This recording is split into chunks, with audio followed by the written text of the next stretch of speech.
I find the cause of tyranny and wrong everywhere the same. And lo, my country the darkest offender, because with the least excuse, forsworn to the high calling with which she was called, no champion of the rights of men, but a robber and a jailer, the scourge hid behind her banner, her eyes fixed not on the stars, but on the possessions of other men. That's Margaret Fuller from Things and Thoughts in Europe, number 18 from January 1848. Hi, my name is Tammy Rose, and this is Concord Days.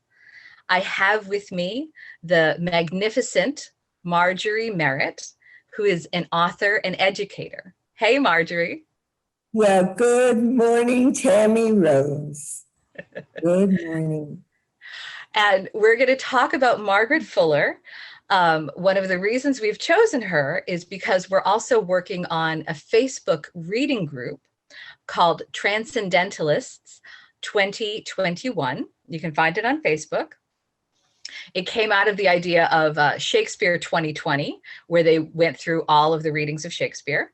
So in this year, we're attempting to go through all of the readings of the Transcendentalists, a list which actually keeps growing and growing, thank goodness, because we're including abolitionists and early feminist thought and people who believe in the equality of people.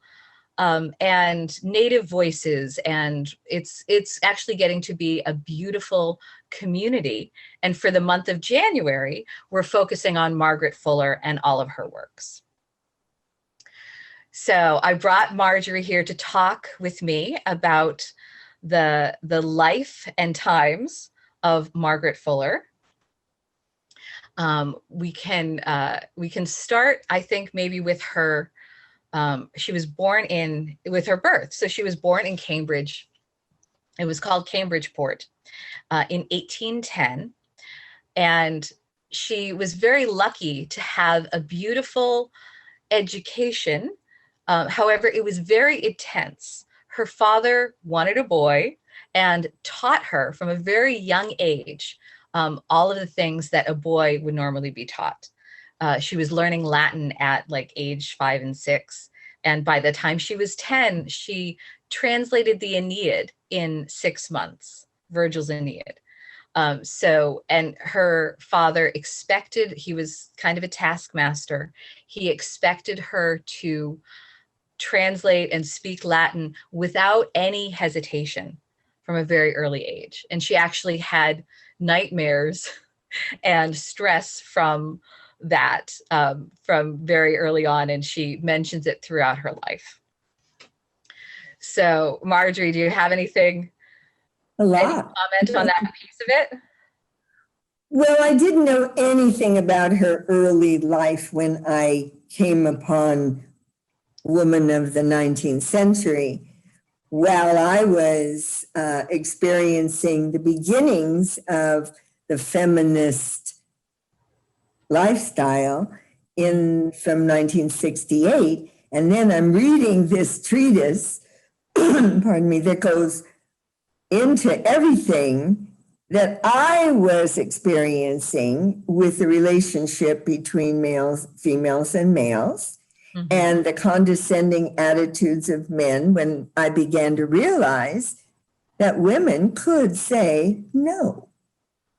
And before that, I was still in the throes of American television hosts and hostesses like Ozzie and Harriet, and Father Knows Best. Mm-hmm. And then all of the things that I experienced, I could find within the pages of Woman of the 19th Century. So almost anywhere, anybody who's interested in reading this treatise, wherever you turn the page, there is so much that is so relevant to today.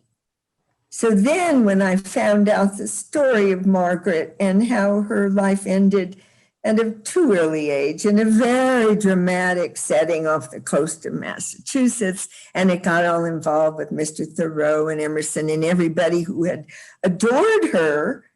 But then all of a sudden, there was nobody around my normal education that even knew of her. Mm-hmm. So that was kind of the bond that started. And then I didn't know, like so many people know, what the history was until our dear Richard did that first lecture for the Right Connection in the birth room. And I mean, that was the one piece that said, okay, we're going to work with her. And then all of a sudden I started doing things like dreaming. You know what you do when you attend. Well, wait. So let me stop you there, because you dropped a whole bunch of beautiful jewels. Let me just catch everybody else up, just for those people who aren't aware of Margaret Fuller, because I do feel like she's not always spoken of as one of the core transcendentalists, but actually she is. She, I believe, is one of the people that has helped ensure a cohesive thought of what the transcendentalists actually stood for. Her book, Woman in the 19th Century, that you were showing, is a crystallization of her own thought about essentially equality, how men and women were created equal, how throughout history, women have shown that they have tremendous leadership qualities, tremendous judgment, blah, blah, blah. But in the 50s and 60s, and even now, we're still fighting with the idea that, you know, the ERA should be passed and that women should have equality, and there should even be equality for all people. So she created that book, but when it comes to the transcendentalists, she was actually the one who Emerson turned to. Emerson had started his Transcendental Club meetings in 1834, right? So these little gatherings of these very elite men around a table discussing philosophy. And they actually only met for a couple of years. And around 1840, you know, and there were discussions of how do we make this a more permanent thing. So around 1840, Emerson turns to Fuller and he says, we should publish this stuff. We should do a journal. A few other people, Orestes Bronson had just started his own journal, the Boston Quarterly. And he said, well, we could do it in my journal. And instead, Emerson said, no, we should create our own. And he turned to Margaret and he said, would you be the editor? We'll get all of these fabulous people together to contribute, and we'll have you be the editor. And, you know, with some hemming and hawing, she said, sure. And he promised her $200 a year to edit this. The dial. The dial. Yeah. Okay. Go on. Actually compile everything. And he never actually paid her. So she was the one having to do all of the specific details. She was the one who bugged all of the writers to send in articles. And she had actually created her own set of conversations, along with Elizabeth Peabody had a bookstore. This is prior to 1840. She was doing, Margaret Fuller, or Elizabeth Peabody, who was creating conversations, just bringing women in. But Margaret Fuller's set of conversations, and she wouldn't charge very much, but she would ask that women gather together. And instead of being an elite circle of just a few people, like the Transcendental Club was, it was open to all women. And they actually tried to get men involved, but whenever they did, the men would just take over the conversation and then fight with each other. So they had to actually be very careful to keep them separate. But Margaret was able to, after, you know, Margaret had been a teacher, Margaret had used all of her intense learning as ways to give back to the community, to create and develop her intellectual life. But the conversations were the moment when she could actually just live off of her own intellectual development. And then when she took over the publication of the Dial to edit it, and she's promised this lovely sum, which never comes through, she's actually supporting her family. Like a lot of the other, Louisa May Alcott ended up supporting her family as well. Lots of other women writers turned to writing, despite the difficulties. Like Margaret Fuller was known as the most intellectual person, man or woman, in the 1830s in America. And she still couldn't get entrance to Harvard's library, the Widener Library. She had to petition for that.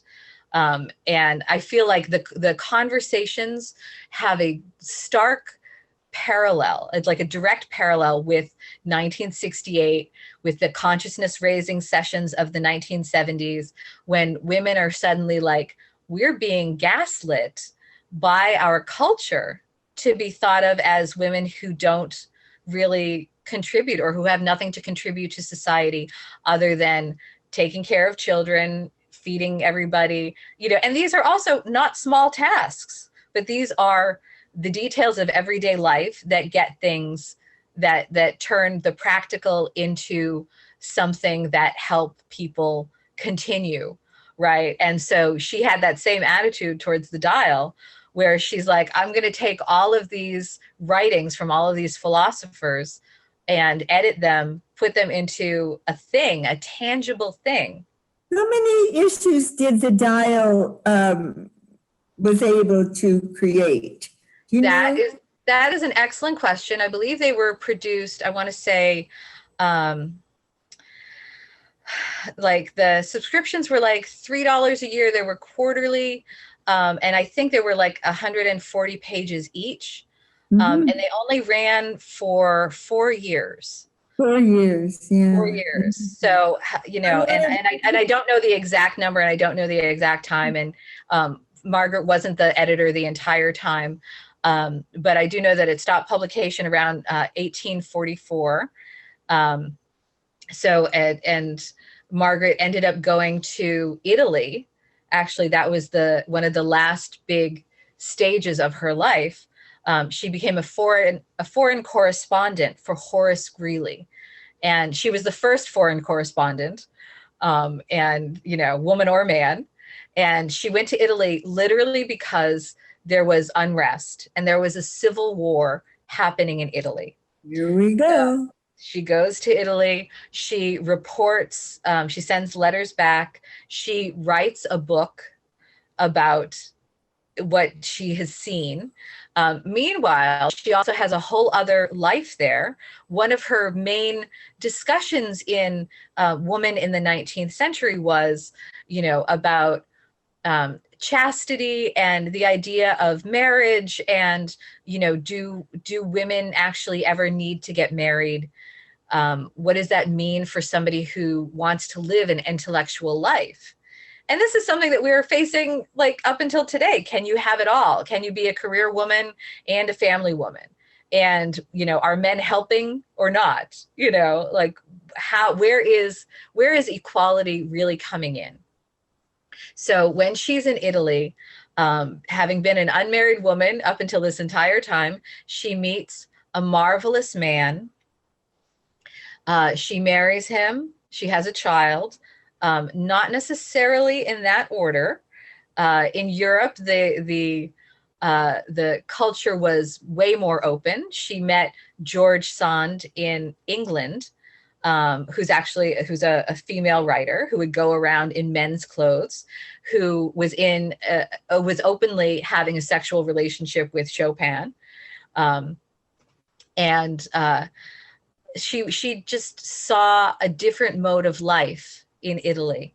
And she decides in July of 1850 to come back to America with the manuscript of the Civil War in Italy in her hand, and her husband and her 18-month-old son. Mm-hmm. And unfortunately, and this is the huge tragedy that you referred to, there was a shipwreck and a storm. And she was at Fire Island, literally within, I think 200 yards of shore. It was very rocky. If conditions were different, if the captain wasn't, I think the captain had died on the journey over, and so the ship wasn't being run by anybody who had any expertise in any of this, and that's why they went aground. But she didn't survive. Her husband didn't survive. They were never found. The manuscript was never found. Her son's body was recovered and buried. Even Henry David Thoreau went down to Fire Island, and he wrote an essay talking about, what it's like to see a shipwreck, and how the people in the town sort of scavenged for any pieces, any clothing, any, weird things. And Thoreau found a coat, and he believed it was her husband's, and he took a button as a souvenir, and he brought that back to Concord. And it's just a heartbreaking story. Until she starts speaking again. Well, right. So she was such a well-known intellectual that she that Emerson and all the other transcendentalists, not only did they know her, but they felt a strong desire to actually keep her engaged and as part of the and to memorialize her in a way. And here's where one of the pieces of controversy comes up, because Emerson knew that she had very nonconformist ideas about men and women. I mean, I don't think that it's anything that today's person would really blink an eye at, but at the time it was seen as radical. And so Emerson had gotten together with a lot of his friends to edit and sort of, hold back, and I think even destroy some pieces that she had in order to create a biography and a memorial of her. And but a lot of her other friends also created their own biographies. I know that Marjorie, you're reading the Higginson biography. So he was a contemporary of hers. He grew up with her. He played with her brother, I believe, as they were kids. I'm reading we can hold up our books. I'm reading, it's not going to look as beautiful as this volume actually is. This is Margaret Fuller, written by Julia Ward Howe, who was another well-known woman. So Marjorie, how did her death and the idea of her death impact you when you read about that? Well, she was 40 years old. She had finally achieved the dream of having had a love and a baby, and that baby is 18 months old. And then some of the interpretations of what I've read, and I always have to ask Richard to, make it authentic as best we can, because we really don't know if she was huddled down in the thing with holding her baby, We don't know that. But then from that moment on that I saw that, 40 years old. And I think I don't remember exactly how old I was, because could have been 40 years ago. But anyway, nevertheless, I just resonated. What did she still have to contribute to the life that then she had found one side of the feminine with an intellectual life, and then she had to surrender to childbirth. So then I decided, is there anyone in Italy that was there that when she was going through that period of time, was there anyone who witnessed her childbirth? And so once this started happening, it is, you've said it before, it's like a rabbit hole. So I started collecting everything I could. I have stuff here on the desk, everything I could about anybody, but it was, it was because I don't know all the things available. Then you run into people like Corinne Smith, who tells you what's authentic and what's not. And then you've got a Richard at the end of the email that says, Richard, what about this? And then you come along with your playwright from the gathering, and then here we are. That's exactly. So my feeling is that Margaret wants to be heard again. She wants to be portrayed. She wants to be interpreted. She's pissed off that she left early, but she's glad to be back. Exactly. And we're very lucky to have a good variety of biographies and I like even the idea of controversy where we're trying to figure out what is authentic and what is sort of just legend, you know. And there's a Margaret Fuller house in Cambridge that is still, it's her birth house that's still very active in the community, still making her voice heard. And I as a playwright, I love going down rabbit holes. I love just understanding what these moments are from people who've come before us, and especially people who've come through Concord.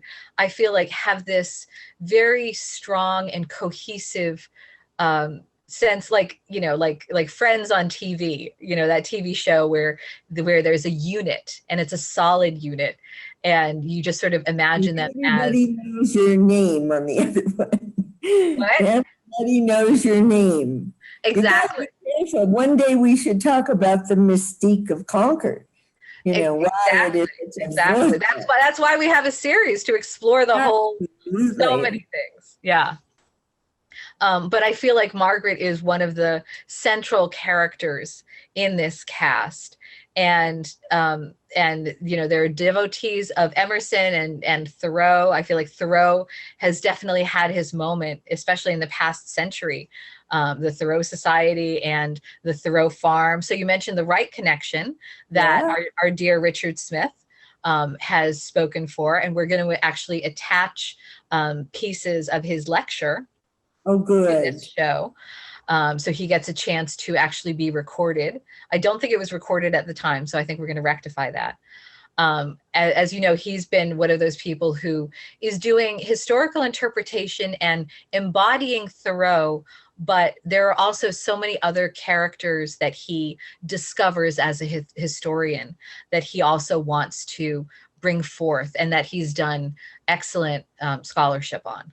So there we go. So I think we've done a very good, at least to my mind, I always want to make sure Margaret's life story is known, that her writings are known. Woman in the 19th Century is just a piece of it. Memoir. Basically, it's more of a memoir of her life, but then all these other things she wrote that you didn't even know about. And then it's like, okay, you know, I kept saying, okay, Margaret, let's see what we can do about this. And then here we are. And so this to me is the January gift that we are introducing her to some people who never heard of her. And that's why I've been sending things around so that when you get all the other Concord Days programs up, and, you know, we can offer them to people who will enjoy these conversations. Exactly. And I really believe that Facebook is even a modern day version of Margaret's conversations, because here is a platform where we can post all the things we come across. We can bring in all the different people. We can talk about their lives. We can talk about their writings. We can use quotes that resonate. But we don't actually have to be in the same room. So I love the fact that you know, Minuteman Media Network is using us for Concord Days, or that we're using them, that we're creating this beautiful thing together. And we also get to have an aspect of that on the internet. I'm talking to you through Zoom. You're actually across the country from me. Again, is it as it plays? But on May the 3rd, my plan is to be back in Concord. Exactly. And we will welcome you back with open arms. Yeah, you were a former resident. You used to live. More than once. I mean, I never mentioned that I lived in the little cottage next to where Thoreau was born. They moved the house. And then once that house got moved, I just got enchanted. So my favorite thing is to spend a day at the birth house that you can make a donation to the Thoreau Society and do, or we could before, and we will again. We will again. We will get together for the annual gathering for the Thoreau Society. We will have that. We will develop a sabbatical house for scholars to come and study the people we have just absorbed into our own personas. Exactly. Thank you for doing this. Thank you as well. I would say that I feel like you're definitely the heart of the community, and through your consistent support and asking for Margaret's voice to be heard and asking for Henry's voice to be heard. You've been very active through a lot of these societies, and you're essentially the reason that all of this is happening. So thank Delightful, because people here didn't know anything, even people in the field of education. Well, what about and I'm thinking, wait a minute, these are educated people. Remember the Northwest, remember, they were the ones that trudged along the country, and they didn't get a lot of that fabulous history. So here we are, we're waking up a country with this arc between Bend, Oregon, and Concord, Massachusetts. I love it. I love it. I love it. And I love the opportunity to be able to turn this into a cohesive story where educators can check in, because the world we live in is not just based on books or articles or whatever. It's based on conversations. Living history. The ghosts of Concord past are coming to re-educate us about everything under the sun and more. Exactly. So thank you so much for making the ghosts come alive. And yes, where's Richard? Richard. Exactly. He's coming up. All right. So thank you all for tuning in, and we will see you again soon for some fabulous conversations to come. Thank you. Absolutely. What fun. Thank you, dear heart.